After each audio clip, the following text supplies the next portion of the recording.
Welcome, everyone, to today's webinar. We do a couple of webinars a month, and most of them are deep dives into particular bits of functionality. But today we have a version demonstration, and Dan is going to be showing some of the new features that are upcoming in version 10.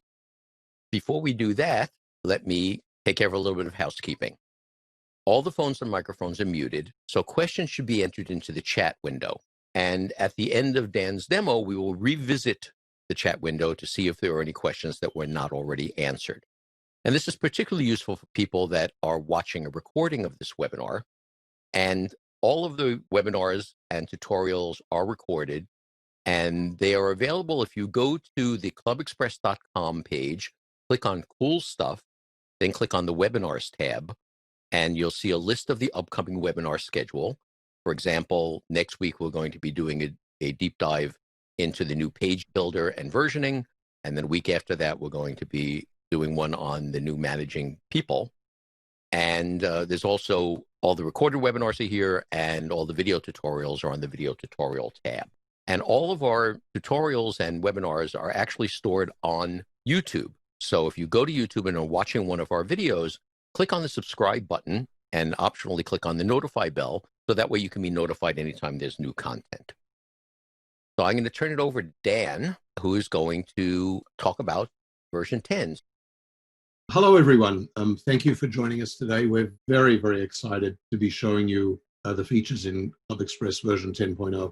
We've been working on some of these features for many, many months, and they've been in planning for months before then. These represent some major changes to parts of ClubExpress that really every administrator uses. The page builder to allow you to create and maintain custom web pages and the home page, and the people manager, which replaces the member manager. I think you're going to be pretty excited to see all of these features, and we're going to show them to you in just a minute. We also have changes to discussion forums that customers have been asking for, more enhancements to the event calendar, a few other things that I'll mention briefly. Before we jump into that, I wanted to give an update to Stripe. I know there's a number of clubs and associations, especially outside the US, that have been waiting for a Stripe integration. And it was going to be part of this release, but we're a little bit behind. It's pretty complex to implement. We're about to finish the programming, and by the end of the week, we'll be in testing. And we expect the testing to take a couple of weeks. And then once that's done, we'll make Stripe available. And it'll be available not only to customers outside the US, but also within the US. If you want to have your own merchant account, Stripe is a very powerful, very secure, highly regarded platform. And so that'll be available.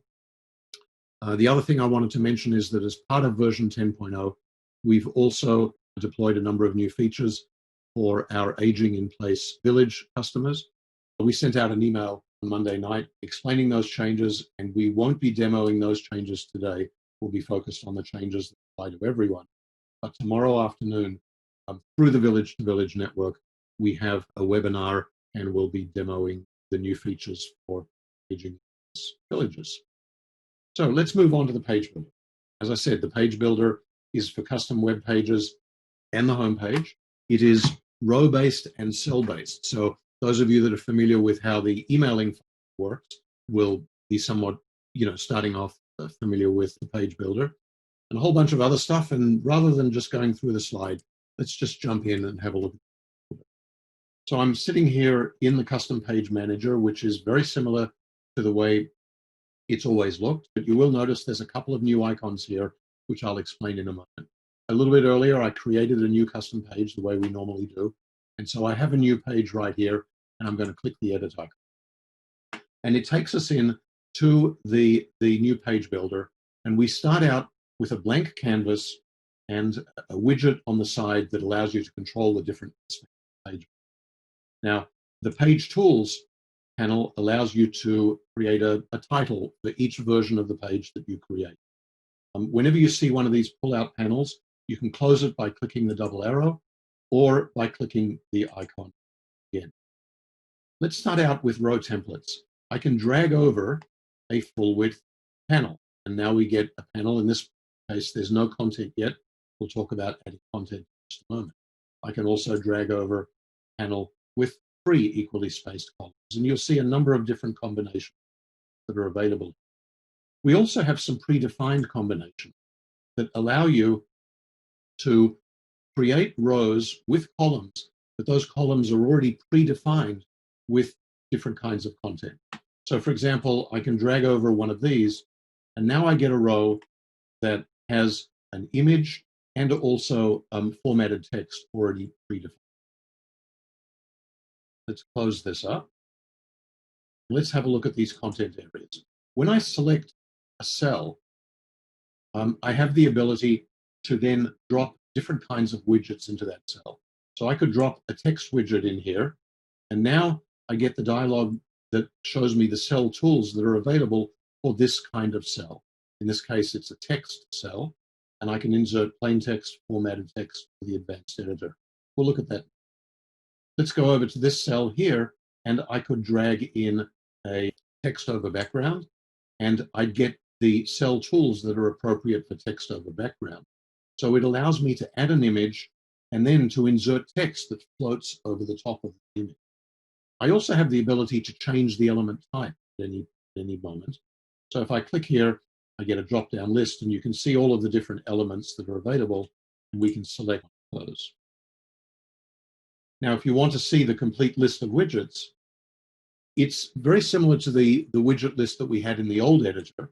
You can drop in upcoming events, recent blogs, news articles, there's birthdays and anniversaries, Facebook feed, Twitter feed, weather widget, media, Accordion, submenu, all of these ones that we used to have. But we also have some basic content, things like a text panel, image, floated image, the text over background that we looked for. So let me select this one. Here is the text placeholder. A couple of other things that you should notice. When you click a cell the first time, we highlight the cell. You can see the highlight in blue. And let me just drag something over here. And now we get the cell tools. If we click a second time, we then highlight the whole row, and we get tools that are appropriate for the row. So we can move a row up or down. We could copy it, delete it. We can also control the visibility of the row. Now, right now, this row is hidden.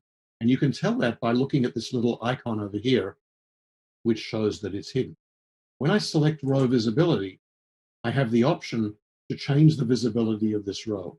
Everyone, public only, and members only. And as I do that, watch this little icon. Everyone, public only, members only. I can also change the visibility by clicking directly on this icon and cycle through the different options. We have a new option here that we're really excited about. I think you're going to be very interested in this one. We have the ability to control the future visibility of a row. So I could say, for example, on 10/1/2020 at 10 a.m., this row, which is currently visible to members only, I want it now to be visible to the public.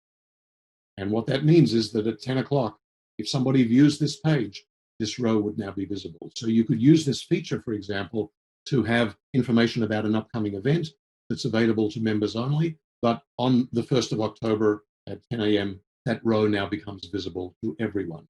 On the other hand, you could have a row that's visible to everyone, but when registration closes for an event, now that row is invisible. Obviously, we can also not only move up and down using these icons, we can also move up and down by dragging the panels like this and reorganizing. Okay, let's have a look at this text placeholder. Here we go. We have 3 different options for creating text on the website. The first one is plain text. You start typing, there's no formatting, you just get, plain text. We also have formatted text. And formatted text uses a new editor that we've dropped in. This is a simplified editor than the old one that we had, which many people found, complex and confusing. And this one gives you all of the basic formatting that you'll need, different styles, different attributes, size, font, color, foreground, background. You can see all of the standard attributes. We've also customized this editor to add in the standard link builder and the ability to drop images in. And the other thing that we've added, which we're really excited about, is a full emoji editor. So now you have access to the full range of emojis that are available. Here are all the different faces and gestures. Here are different animals and fruit and vegetables, places and themes, different things. Whenever you see this symbol, it means that your particular environment, in this case, I'm running on Safari on a Mac, doesn't support that emoji. And of course, all of the other symbols and flags are available as well. The other thing that's available when you're looking at people and faces is that we have the full range of skin tones available. So you can look at skin tones that are, light brown, dark brown. So we're waiting for someone to create, the complete works of Shakespeare using emojis. Certainly now possible. And the third option that we have is the advanced editor. Now, this is the original editor that we had, and it's still available. But of course, you'll notice it doesn't have any of the row functions or the widgets over on the right-hand side, because now those are built into the page builder itself. So we've taken those out, but we've also added in the emoji function into them.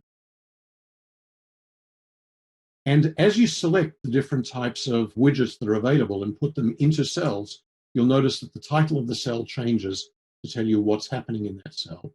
And when you select the cell, you'll get a cell tools panel, which is appropriate for that kind of object. So in this case, we have text over a background. I can drop an image in.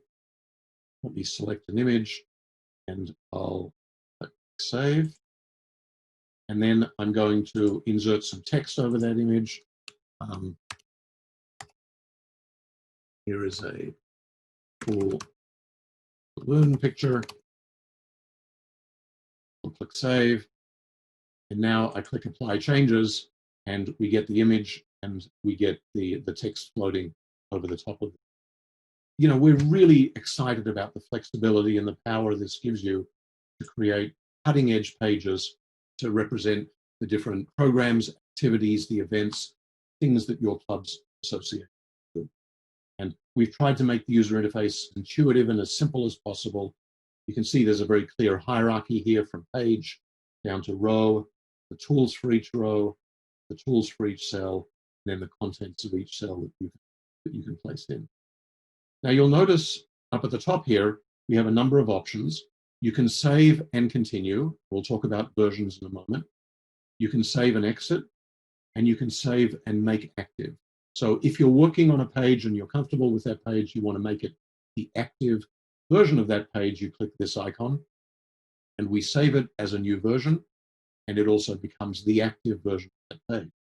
If you click this option, we're simply going to save a new version, or actually this option as well. We're going to save a new version, and all of those versions, those intermediate versions, are retained. We keep a complete history of every change you've made to every page. We also have a new preview mode. So when I click preview, you'll notice we open up a new tab, and you can see what the page looks like without all of the page builder controls. But you can see what it looks like not only on a computer, but on a smartphone in portrait or landscape mode, on a tablet in portrait or landscape mode. And then you have different options. You can see the page as the public will see it, as members will see it, or as admins will see it, which includes all of the hidden rows. And in order to go back to the editing environment, we just close the tab. Here we are back in the editing. Now, the other thing is that the buttons, the different save and cancel buttons, are also available at the bottom of the screen. So what I'd like to do is just save this one and end. And let's have a look at this particular page here, which we've pre-created. And the reason I wanted to show you this one is that it gives you examples of all of the different kinds of widgets that you can look at. There's the plain text, formatted text, the advanced editor, which allows you to create tables and sort of complex objects, link or a button, image, floating image with text that wraps around, image with a caption, text over background, upcoming events, blogs, news articles, news feeds. We go through the whole list here. There's a slideshow. Facebook feed, Twitter feed, weather widget, an accordion control. So you can see here, we can expand these panels, collapse them, submenu, horizontal rule, and HTML. Let me show you this one because this is pretty cool. When I select the HTML widget, we've already created this one. When you click Insert or Edit, it opens up a new editor which is specifically for HTML code. So you can see it supports color coding and indenting. You can see all of the code here. There's line numbers. So those of you that want to get in down and dirty with HTML, or maybe you've got content from another website that you want to paste in carefully, because there are certain rules for how you do that. We now have an HTML editor with a paste function where you can paste this. Now, when we look at this page in preview mode, perhaps that guy. We go to preview mode. You see what the page looks like.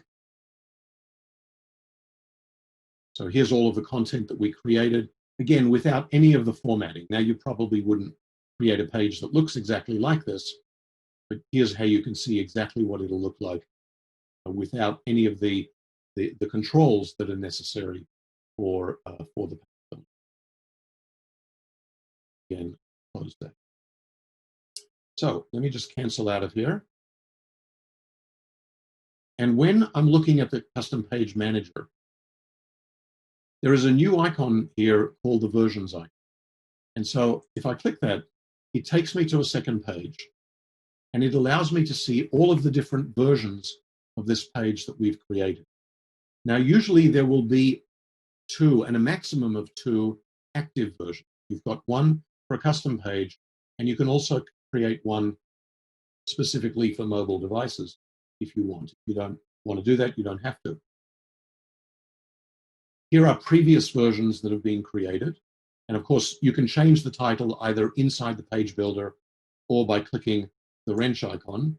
So, this one could be, for example, an older version. Save that. There it is as an older version. And then, of course, you can actually delete specific versions. So you'll see different icons over here. You can delete a version.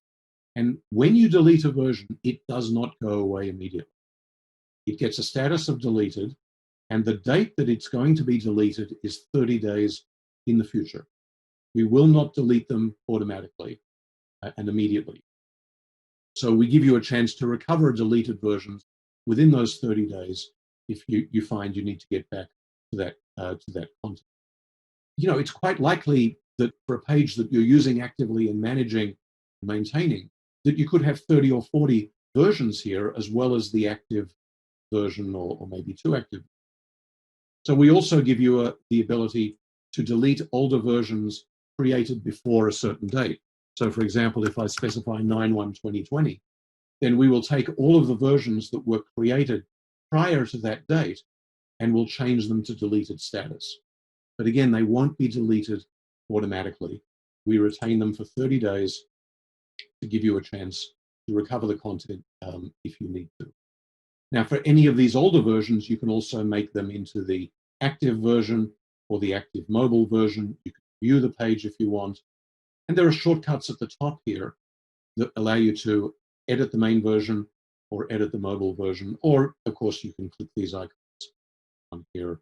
Now, that functionality for custom web pages also exists for the home page. So we go into the home page here, and here is the standard home page on the demo club. When I click the edit option here, or I go to the control panel and click edit there, we don't take you straight into the editing environment. We take you into the version manager for the home page. Now, if you want to edit your current home page, you just click this button. If you want to edit the mobile version, you click this button. Otherwise, it looks very similar to the interface for custom web pages. You're going to have one or two active versions, which will always be at the top. Then you'll have a series of older versions, and then you might have some deleted versions that will be deleted on a certain date. And all of the icons are appropriate to whatever the status is. So if you have a deleted version and you want to recover it, there's an undelete function right there. If I want to delete that version, It prompts for confirmation, and now that version has a deleted status, and it'll be deleted in 30 days. And of course, if you need to understand the meaning of any of these icons, you click on this little icon here in the maintain field, and it'll tell you what each of the other icons means. So we have, this functionality. I mean, this is the main way that you create static content on the website for the homepage, for custom web pages. We have this new and very, very powerful designer that allows you to manage all of this. Back here on custom pages, the same options exist for editing the mobile version, or viewing the mobile version, editing the main version, and viewing the main version. Of course, jumping in and looking at all of the individual versions that you've created over time that we will save for you automatically. So let's just summarize what I just showed you. It's both row-based and cell-based. It has a drag and drop interface for creating rows and cells, and for configuring the content of each row, each cell. We have some very powerful visibility options to control the visibility at the row level.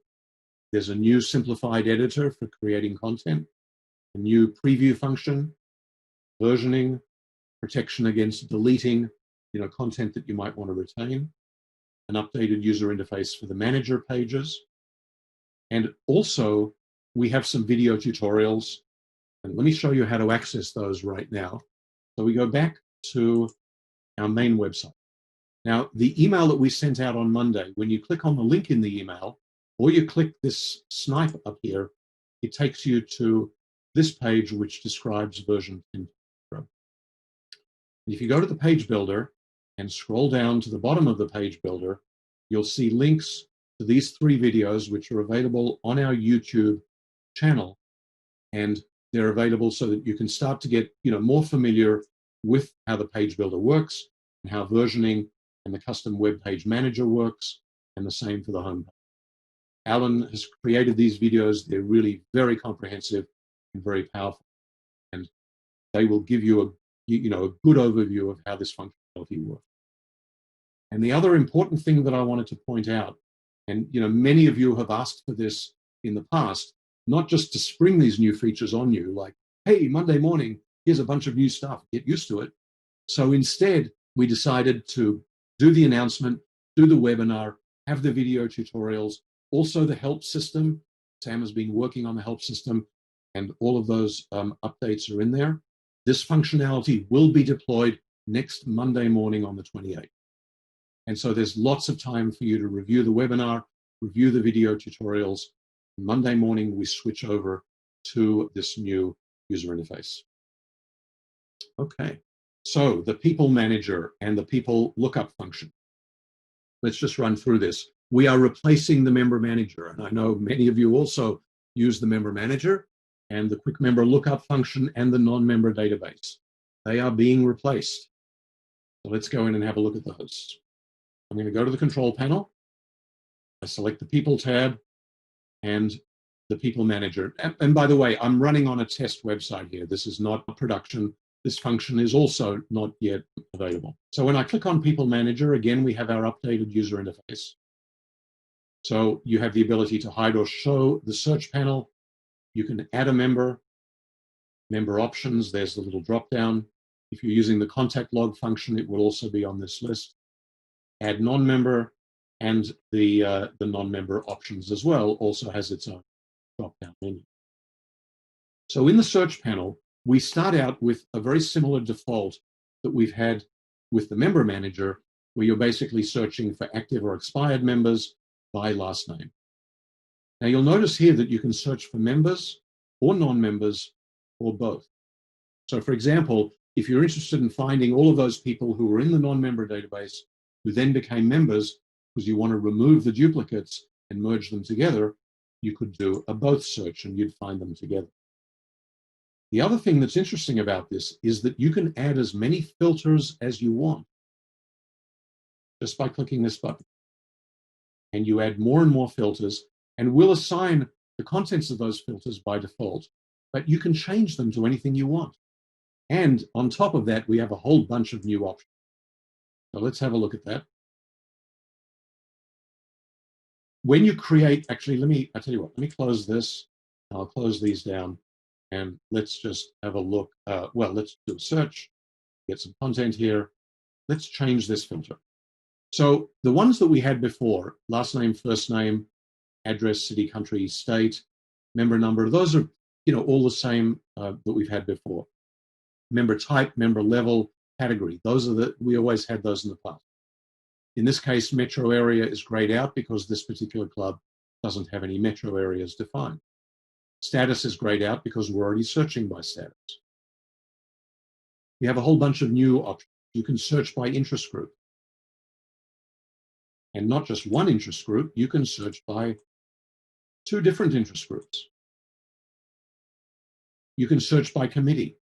You can search by recent edition, 30, 60, or 90 days. You can search by everyone who's in the renewal cycle, yes or no. And everyone who has a pending payment, yes, no. And when you combine multiple filters like this, they are treated as AND conditions. So every filter where you specify a value, the search result needs to match all of the values that you've specified. And the other thing is that these filters work in slightly different ways.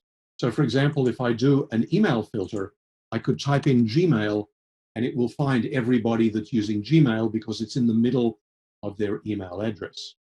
Whereas if it's last name, first name, username, it's at the beginning of the address. Address 1, it's in the middle. State, it's an exact match, and it's sensitive to the country that you're in. Subgroup allows you to find chapters. So in this case, we have an organization with chapters, and you can find everybody that's in a specific chapter. So we've tried to make this as powerful and as flexible as possible, but also keep it really, really easy to use. You'll notice also that when I delete the second last option, the X disappears. You have to have at least one criterion. But of course, it could also be a check all, so you're basically finding everyone. And so now the delete icons reappear as long as you've got at least 2 selections. You'll notice also that we've separated sort out into a separate option. So we give you a number of different ways in which you sort the results. And when you look at the results panel, there's been some subtle changes here. First of all, the member number column, if it's a non-member, will say NA. In the name column, we've added a new icon so you can just send that person an email. You do not need to click on this icon in order to click here. You just click here and it does the same thing. Under membership, it'll say non-member, and these columns will be blank if it's a non-member. And the options in the maintain column will be slightly different for non-member, including the pop-up menu that shows you all of the non-member, other options, because we don't have a separate profile screen for non-members. And a new feature, you can also now write notes about non-members. You weren't able to do that in the past. So the idea here is that we're giving you one search panel that allows you to search for and manage both members and non-members in the same place. Now, we've also got all sorts of ideas that we're looking at for the future to enhance, this particular module. And I'm sure a number of you are thinking about, well, what happens if I develop a list of, 20 or 30 people, and it's exactly the list that I want to work with? How do I send them a text message or send them a blast email? And that's definitely a feature that we're planning to add in the future. Didn't make it into this version, but it is something that we're considering. Now, the people manager is a read-write function. And if you're a full administrator, it gives you access to all of the members and non-members to do updates. It'll still work the same way for chapter administrators if you're an organization with chapters that just has one website. And so a chapter administrator or a district administrator would come in and they would see this just for the members of their chapter or district. Now we have a separate option, which is the people lookup option. And it works the same way, but it's read-only, with one very small exception that I'll explain in a moment. So it works exactly the same way, All the different search options are the same. The top panel behaves the same way. When you get down to the search results, again, you'll see the same information, the ability to send that person an email, and all of that works the same way. The one major difference with the people lookup function is that if you're an organization that has independent chapters with their own websites, where people join at the lower level, and then there's an upper level. So for example, we have a number of League of Women Voters chapters, I know, on the webinar. So this works for the local league at the state level. Same with the Rotary clubs and the Rotary districts that run on ClubExpress. It'll work the same way. The people lookup function will show all of the members of the complete hierarchy of the organization. So it can be used at the top level to give read-only access to all of the people at the lower level chapters that are part of the hierarchy. Because the philosophy that we have is that those people are essentially owned, in quotes. They're owned by the lower level, but the upper level needs to have access to them. Now, the one exception that I mentioned earlier is that the upper level does have the ability to reset the password for anybody at their level or one of the lower levels. What we found with the league, for example, and with Rotary clubs, is that people are often calling the top level, the state office or the district office to say, can you reset my password? And so we've given you the ability to do that using the people lookup function. So what this allows you to do is to give some people, beyond the full administrators, you can have coordinators who have read-write access to members using the people manager, and then you have coordinators who have read-only access using the people lookup function. Okay, go back to our slideshow. So we've replaced these old 3 screens with 2 screens, work exactly the same way, combining members and non-members, some very powerful search and sort options. The results grid will now show 50 people at a time, not 30, and the email icon I mentioned, and the people lookup I mentioned, and this functionality will actually be deployed tomorrow. It's pretty straightforward, so we thought we should give you some advance notice, but as you can see, it's really straightforward to use. So we're going to deploy this tomorrow. We don't want to have people bumping into each other, and we never like to deploy things, right before the weekend. Now, there is also a video tutorial on the People Manager. Let me show you how to get access to that. We go back to our main website, and if you click on People Manager, People Lookup function, here is a description of what I just showed you, including the screenshot. And if you scroll to the bottom, here is a link back to YouTube for the new video tutorial that Alan created. On the People Manager, also very comprehensive, very clear explanation. We'll show you exactly how it works. So that's also available. Okay, discussion forums. So we've done some significant updates to discussion forums beyond the ones that we announced in our last version. We've updated the user interface considerably, including an action bar in the admin screens. And we've also rebuilt and created a more conventional threaded view. So let's have a look at that functionality. We go back to our test club here, and we have a couple of forums here, and I have a forum within this category. And I'm logged in as an admin here, so just keep in mind. So here I am in flat view, and what's changed is that we no longer have all of these buttons sitting over on the right-hand side. What we have instead is what we're calling the action bar. And the action bar sits below each message in a place that, those of you that use other forums, it's going to be very familiar. Here's where you click reply. Edit is available to members. Only if you've enabled that option can members edit their messages. In this case, it's available because I'm logged in as an admin. And then the admin tools are available here, so I can edit the user status or I could update the message. Down here, we have a message that has an attachment. When I click on that, the attachments will be listed in this little drop-down menu. We also have a couple of new options here. You have the ability to like a message. I can like this message, and when I hover over it, it says Martin Smith has liked this message. If I click it a second time, it unlikes the message, so you can't like things multiple times. And it'll show you everybody who has liked the message and we'll keep a running count. We also have an option where you can report a post. A number of clubs have asked for the ability to report posts that don't follow, the forum rules or that contain inappropriate content. When you click report this post, we'll give you a little dialogue where you can say, I think is correct here. Info, and then you click submit. And in a moment, I'll show you the interface where an administrator who is notified, I'll show you how that works in a moment also, can look at that report and then take appropriate action. When I switch to threaded view, we have replaced the old threaded view. It used to be that you'd have a tree structure and you could click on messages in the tree and that message would appear above the tree.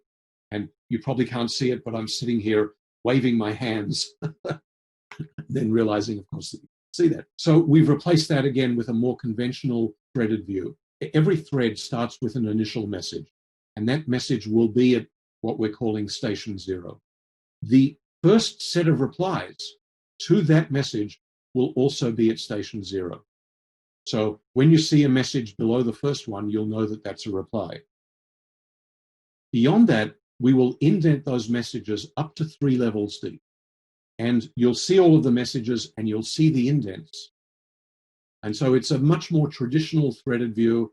Again, those of you that use a lot of other forum software, and especially your members, I think will be much more comfortable with this threaded view. The reason we only indent down to basically 4 levels is that we want to make sure that it's easily readable on a computer, but also on mobile devices. What was happening in the past was that potentially the threads would get all the way over to the right margin and the messages would basically be readable. So we indent down to 4 levels below the original message.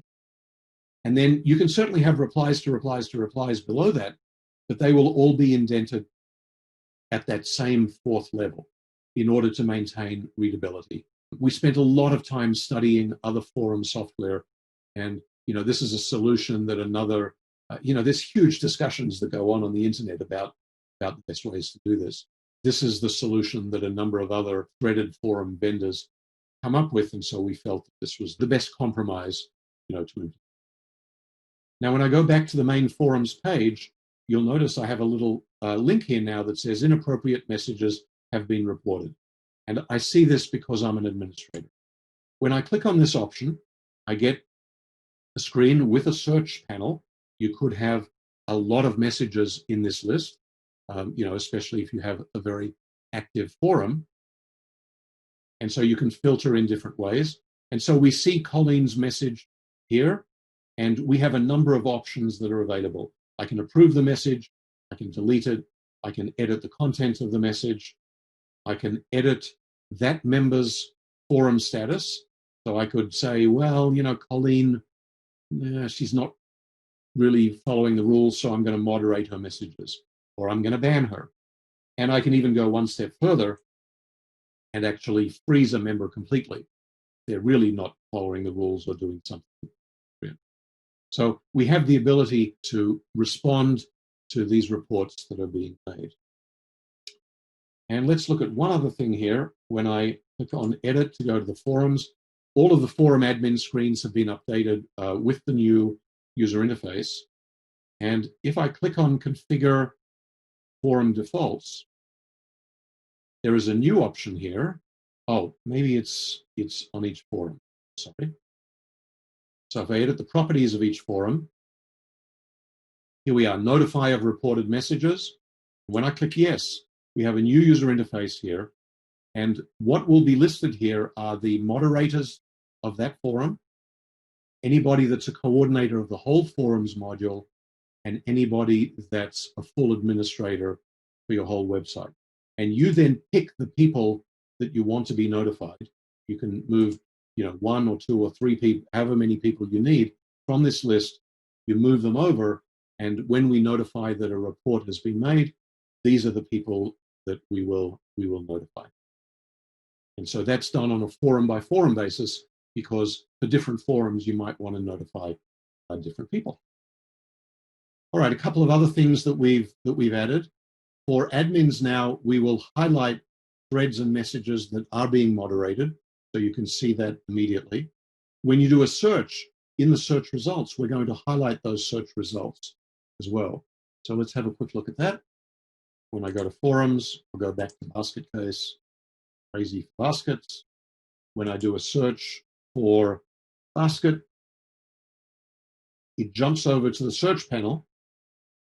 And in this case, it found one message. It's preloaded the search panel with my search and the forum. And then I can pick which messages I want to look at. You know, in this case, we only had 3 messages, but if you think about an active forum, you could be searching through hundreds of messages and pages of them. So when I click this message now, it takes me to that page and highlights the term that I was looking for. So that's a really nice usability enhancement. The other thing is that, and I won't show this to you, but if you have a link, by default, we will now open that link in a new tab. When you create and reply to messages, we have a new editor, and it's the same one that I showed you earlier over in the page builder. So this is a simplified editor. It should give you all of the formatting options, gives you the ability to do message icons, where do you want the reply to go, attachments, all of that's still there, but it's just a simpler and cleaner editor to give people the options. And there's a couple of new reports that are available over in the forum manager. There's a new report at the module level. Will show you the traffic across all of your forums. And then there's a new report at the forum level that will show you activity within that forum. Now, this functionality also is not yet there, and the plan is to deploy that tomorrow as well. So again, we wanted to give you a heads up. If you think it's appropriate to let your members know about this, this would be a good time to do it. But I think your members are going to find a lot of enhancements that people have been asking for to make forums easier to use, more flexible, similar to standards and other forums that we use. Okay, the event calendar. We've made more enhancements to the event calendar. This isn't, an ongoing process. I mean, we have an internal document that's 5 or 6 pages long of things that we want to do to the event calendar, and we work our way through that list. We add items all the time. Over the last couple of weeks, I've had a couple of suggestions from customers for new features that are, good ideas. So we add them to the list, and we try to, juggle the priorities as best we can. So we've changed the search panel and made some changes there. Let me show you how that works. When I go to the event calendar, many people may not have realized that there used to be an icon sitting over here that would allow you to search within the event calendar if you had a really busy calendar. Well, people couldn't find it. So we've moved it, and now there's a button here that says Show Search. And when I click that, you get the search panel, and you can search in lots of different ways, by category, by title, description, date range. And of course, you can hide that search panel as well. Now, the other thing is that we have this special function down here that allows you to print a calendar, and the print calendar function will now respect the search parameters that you've specified. So if you've one of those organizations with lots of things going on, I mean, bike rides every day, classes, or, things happening all the time, if you filter the calendar down to just the categories of events that you're interested in, you can then print a calendar that shows just those events. The other thing is that many of you will be familiar with the query string operators. We have various options that you can add to the query string that allow you to pre-filter a calendar. So for example, if you're an organization with chapters, and each chapter has their own sub-website within the main website, and on that sub-website, there might be a button that says, View Our Calendar. And we have the ability to jump over to the event calendar pre-filtered for that chapter, or pre-filtered for certain categories of events. And what happens now is that pre-filter will populate the search panel. So when you specify the command line options, we'll populate the search panel automatically so that you can then filter things further or reduce the filters so that you see potentially more events. You can now record attendance for each date in a multi-date event. There is an event info export that now includes additional fields, such as the details of the location of the event. We've simplified a number of processes for example, defining activity registration in a multi-activity event, defining activity registration in a multi-activity event, and defining locations. The event manager now has some new sort options, so you can control how the events are sorted when you're managing them. All of the event emails, the confirmation emails, now include a tag that allows you to include the subgroup name in the email. So if you're an organization with chapters or districts or regions, you can now add which chapter or district or region that event applies to in the confirmation email. And I mentioned the query string option already. So let's jump to some other enhancements that we have. The date range for credit card refunds, we've extended that from 120 out to 180 days. We've made some improvements to the first login function. So if somebody logs in for the first time in order to renew their membership, what was happening was the system was getting confused and potentially showing the wizard twice. So we've now combined those wizards so that they'll only see one set of screens to collect the first login information, but also to renew their membership. We also found on first login that sometimes the membership would require that somebody belong to a chapter. And so now when you convert a non-member to a member, you can assign the required chapter in advance so that the first login wizard doesn't get confused. And members who were added by an admin are now treated as if they have not logged in. We've had a number of clubs also with chapters that asked us to limit what chapter administrators can see when they go to the bank account activity screen.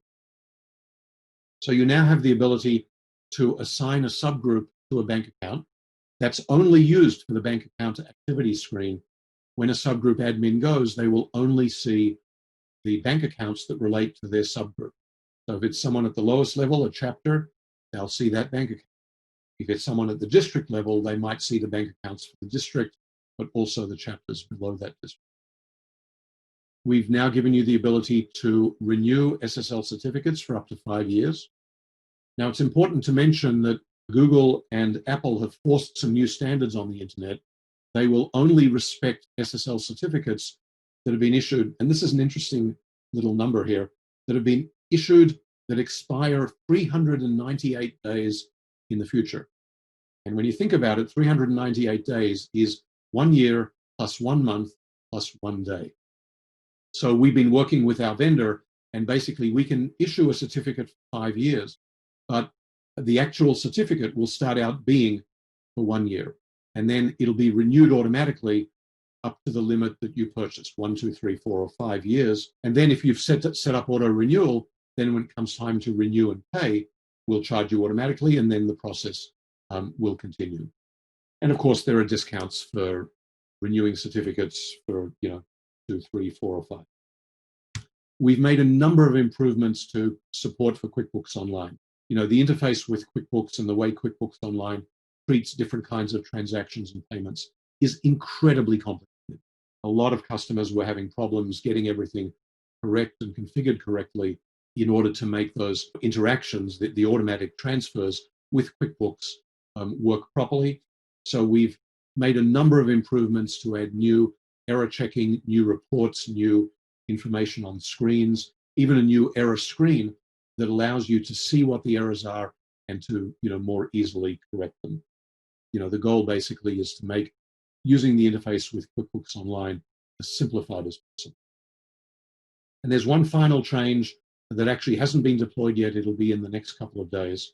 We have a number of clubs that impose a late fee if someone doesn't renew before their membership expires. So when it comes time for them to renew, they get charged a slightly higher fee, and it's basically a late fee. Now, we had one club that came to us, and what they found was that people were renewing their memberships, then the membership, but not paying. And then the membership would expire, and then they would come in and they'd pay at the old rate, not at the new rate. So we've now added a process in behind the scenes so that if you have a late fee, and you have someone who has renewed but is not yet paid, and their membership expires, that we're going to add the late fee into that transaction. So when it comes time for them to pay, they will have to pay the late. So I hope we've shown you some things that are exciting and will allow you to get a lot more out of ClubExpress, create more informative and more interesting websites, manage your members more easily, and keep in mind that the development work continues. We are working on our next version, and there's some pretty exciting things that are going to be in that version as well. So stay tuned, and I guess Sam, Alan, will turn it back to you. See if there are any questions. Yeah, there are. Actually, there were a whole lot of questions, most of which you covered, but a lot of them were that people looked like they're pretty excited about the filters in the People Manager and People Lookup. And there were suggestions to add filters like address or phone or additional data, member data, things like that. I think you've pretty much covered most of the things that are here. People need to experiment with the page builder. There was a couple of questions about whether or not we have a sandbox for people to play with with their pages. And Samantha pointed out that you can create pages and copy them and simply not make them active. You can go in the page manager, turn off active, and that way you can play with everything and nobody can put it on the menus or anything like that. The other question was, well, will this affect our current website, how it looks? And Samantha pointed out that this really is all about the tools that you use to create these new pages. If I am correct, Dan, people don't do anything. Their website should look unchanged. That is correct. And actually, I'm glad you brought that up. So let me mention what will happen when you open old pages in the page builder. So in fact, let me go to a new page.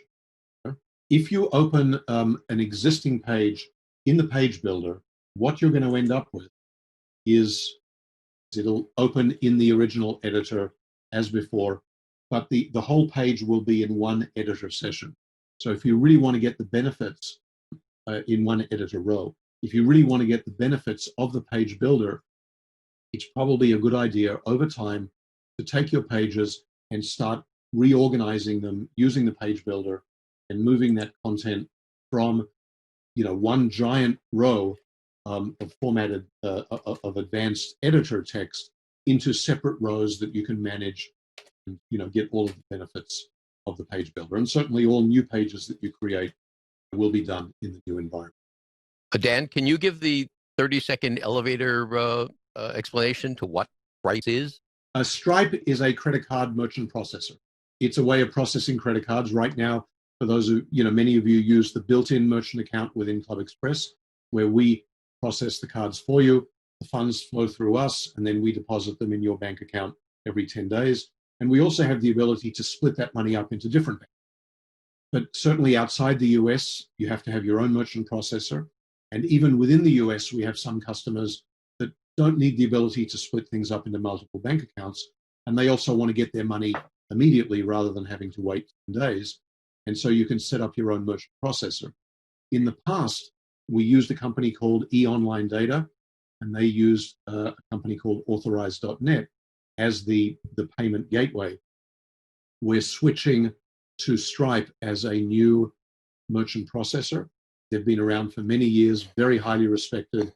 They have a simplified fee structure. I think it'll be cheaper for those of you that have their own merchant account right now. The other thing I should point out about merchant accounts for those of you listening in is that we've had some situations in the past for clubs in the US where we required you to have your own merchant account. If you were doing automated charges against a saved credit card, if you were doing recurring donations or the e-commerce storefront, maybe you have a restaurant or bar facility, for example, at a yacht club. And in those situations in the past, we required you to have your own merchant account. We are relaxing some of those requirements. For example, the limits on the maximum size of a transaction, a donation, for example, is being relaxed. And the ability to do automated charges against the saved credit card. We will allow you on application to use the ClubExpress merchant account in those situations. So if you're interested in doing that, then contact our customer success team and we can discuss it. But again, if you're a membership-based business, if you're outside the US, if you want to get your money immediately, then you have your own merchant account, and you'll still be able to do authorized.net if you want. We're not changing that. But going forward, we're going to recommend Stripe instead of the other alternative. Sam, I see that you're back, I guess. Any other questions? No, Alan hit all of my points, making sure that existing people knew what happened to their existing pages and letting them know that it's okay to play around and create new pages to test out the new page builder. Right. It's important for people to remember that just because you create a page doesn't mean that page has to appear anywhere on your website except for this particular screen, the custom page manager. You can have as many pages as you want sitting here playing around with different effects and really exploring the new page builder, and they don't have to appear anywhere on your website. Even the same with the homepage. You can play around, and as long as you don't make it a main version, it's not going to be your current version until you're ready. We're running over time, so we thank everyone for coming. Check out the new tutorials. There's a lot of information there, a lot of examples, and it'll let you get a pretty good grounding on how to use some of the new tools. And they'll be rolled out over the next few days. And we thank you all for coming. And we will be doing a deep dive on the page builder next Wednesday and on the managing people the following Wednesday. So we look forward to seeing you then.